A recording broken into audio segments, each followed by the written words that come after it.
Okay, hi guys. Hopefully my reading of Canto 3 helped you out.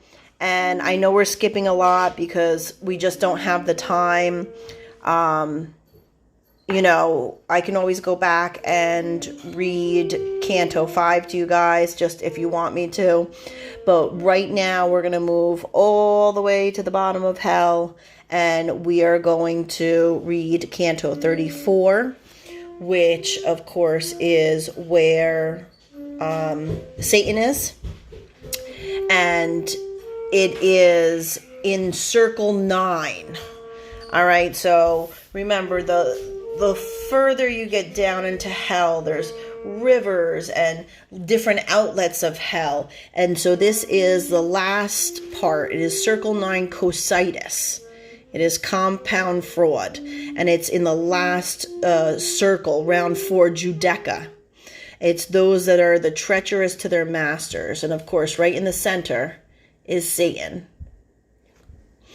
All right, so remember, I'm going to read the first part, which is kind of like a summary, just to make sure we're understanding the actual literature.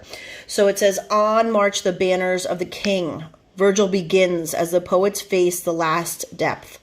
He is quoting a medieval hymn, and to it he adds the distortion and perversion of all that lies about him. On march the banners of the king of hell. And there before them, in an infernal parody of Godhead, they see Satan in the distance, his great wings beating like a windmill.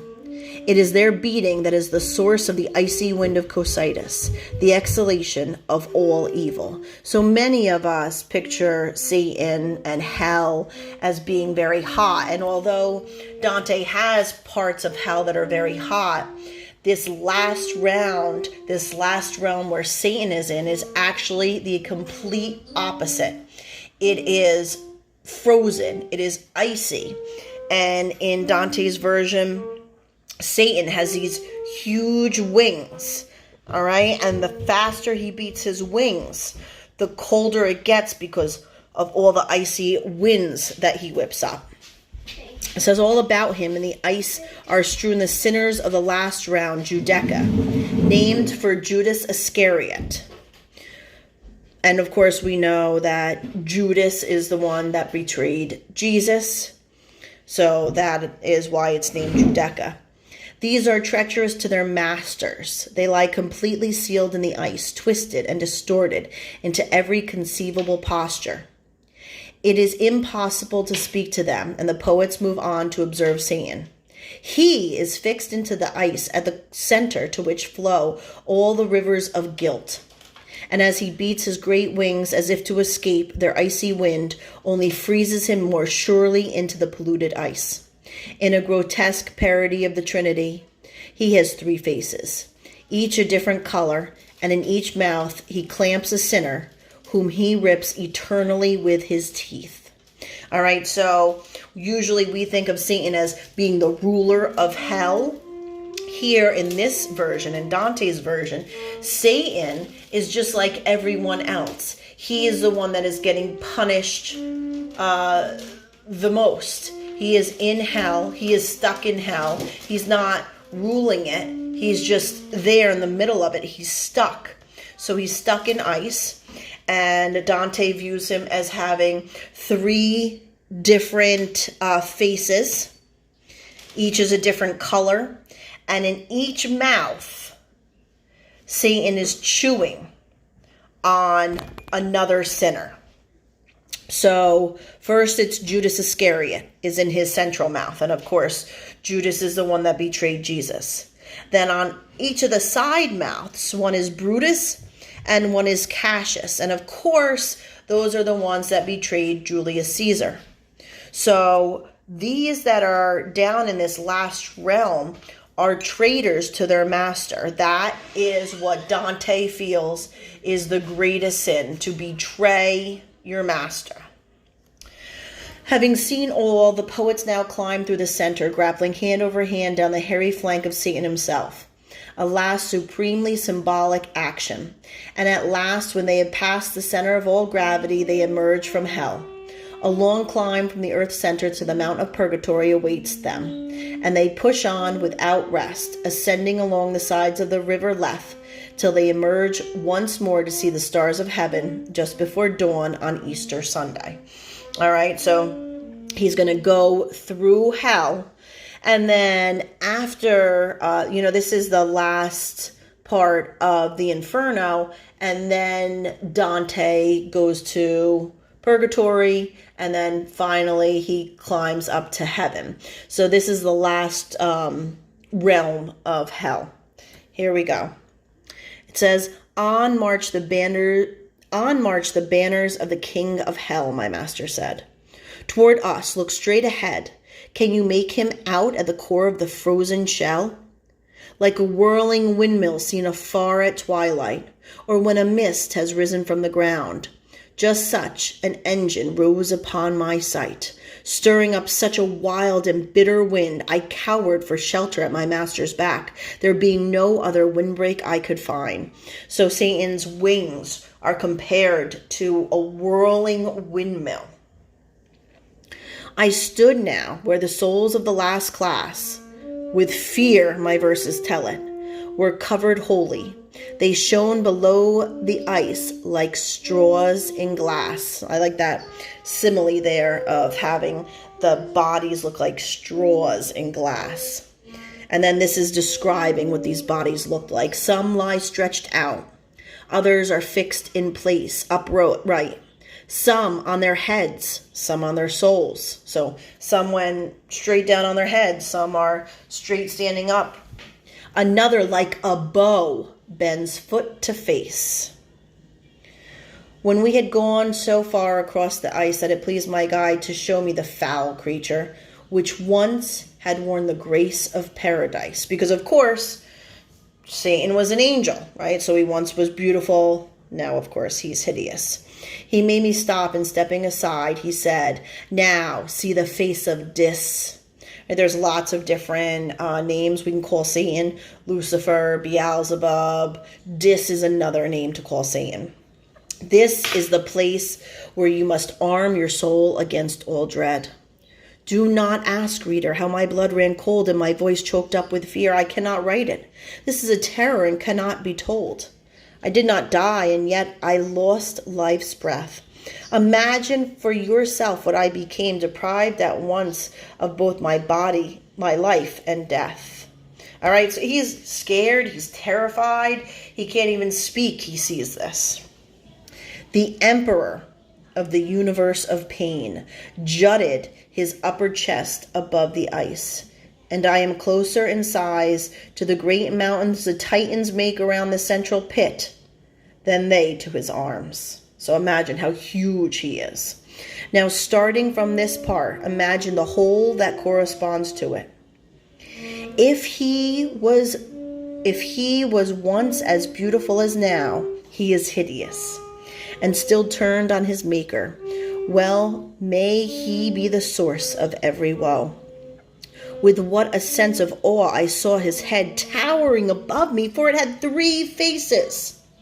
One in front, and it was fiery red.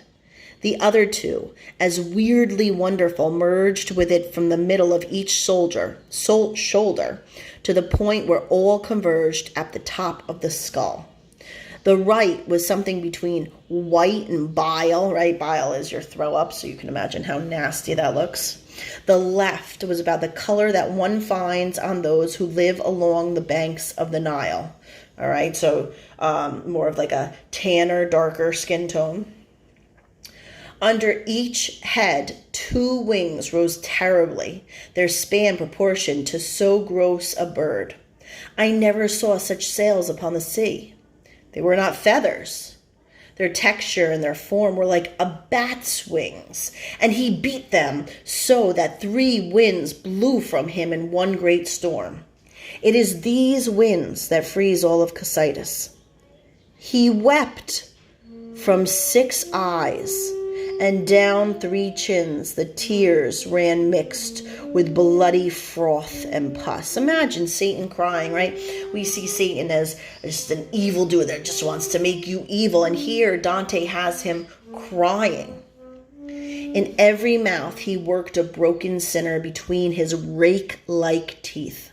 Thus he kept 3 in eternal pain at his eternal dinner.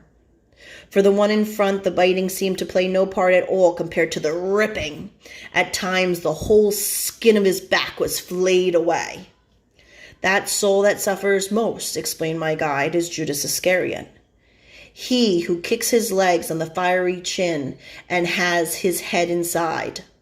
Of the other 2, who have their heads thrust forward, the one who dangles down from the black face is Brutus. Note how he writhes without a word. And there, with the huge and sinewy arms, is the soul of Cassius. But the night is coming on and we must go, for we have not seen the whole. So I want us just to take a picture, to take a look at this picture here. And you'll notice, here are the wings, huge. Right now, this drawing obviously doesn't show the 3 faces. This is just a drawing. But if you can picture, there's Dante and Virgil up there. And he would have 3 faces here, and he's just stuck in ice. And there's other sinners that are all stuck in the ice as well. All right. Then, as he bade, I clasped his neck, and he, watching for a moment when the wings were open wide, reached over dexterously and seized the shaggy coat of the king demon, then grappling matted hair and frozen crusts from one tuft to another, clambered down. So this part's a little confusing, and I'm going to read it, and then we'll go back and discuss it. When we had reached the joint where the great thigh merges into the swelling of the haunch, my guide and master, straining terribly, turned his head to where his feet had been and began to grip the hair as if he were climbing, so that I thought we were moving toward hell again. Hold fast, my guide said, and his breath came shrill with labor and exhaustion. There is no way but by such stairs to rise above such evil. As he climbed out through an opening in the central rock, and he seated me on the rim, then I joined with a nimble backward spring. I looked up, thinking to see Lucifer as I had left him, and I saw instead his legs projecting high into the air. Now let all those whose dull minds are still vexed by the failure to understand what point it was that I had passed through judge if I were perplexed. You should be confused right now, right? They were climbing down, right here, they were climbing, down through Satan, right? So imagine Dante and Virgil, right? And they're trying to climb down to get out. But all of a sudden, as they're climbing down, they're actually climbing up. So we're going to read more and then we'll talk about it. Get up on your feet, my master said. The sun already mounts the middle tiers, and a long road ahead and hard climbing lie ahead. It was no hall of state we found there, but a natural animal pit hollowed from rock, with a broken floor and a close and sunless air. Before I tear myself from the abyss, I said when I had risen, "Oh, my master, explain to me my error in all of this." So you're confused, Dante is confused, everybody's confused. Where is the ice and Lucifer? How has he been turned from top to bottom? And how can the sun have gone from night to day so suddenly? Here's the answer. And he to me, "You imagine you are still on the other side of the center where I grasped the shaggy flank of the great worm of evil." Ooh, isn't that a nice way to talk about Satan, the great worm of evil, which bores through the world. You were, while I climbed down, but I turned myself about. You passed the point to which all gravities are drawn. You are under the other hemisphere where you stand. The sky above us is half opposed to that which canopies the great dry land. Under the midpoint of the other sky, the man who was born sinless and who had lived beyond all blemish came to suffer and die. And of course, talking about Jesus Christ there.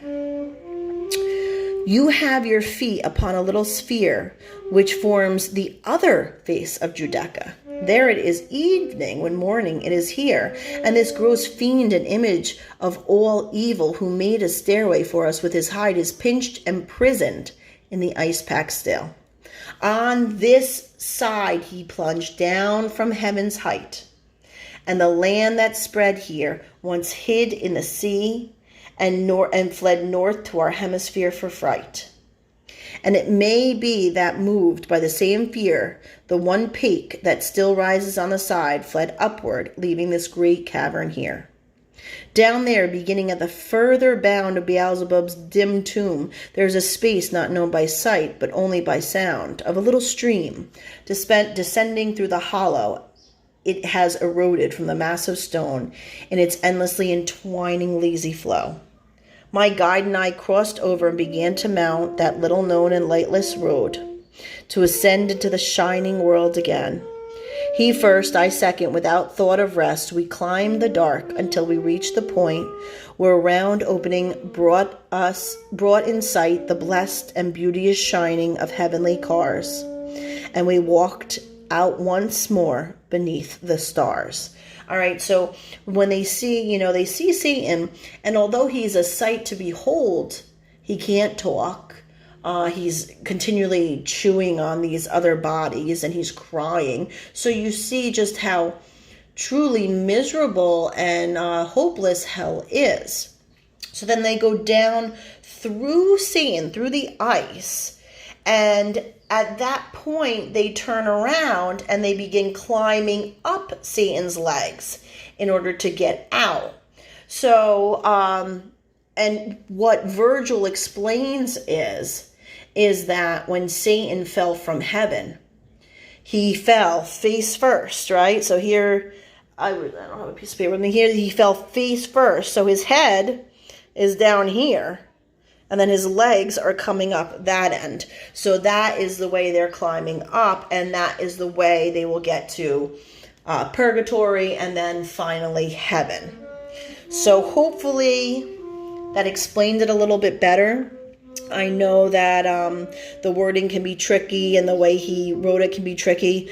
So hopefully this has made it easier for you. If not, of course, please email me or post on Google Classroom or anything like that. If not, have fun doing the questions, and I hope you enjoyed Dante's Inferno. All right, bye.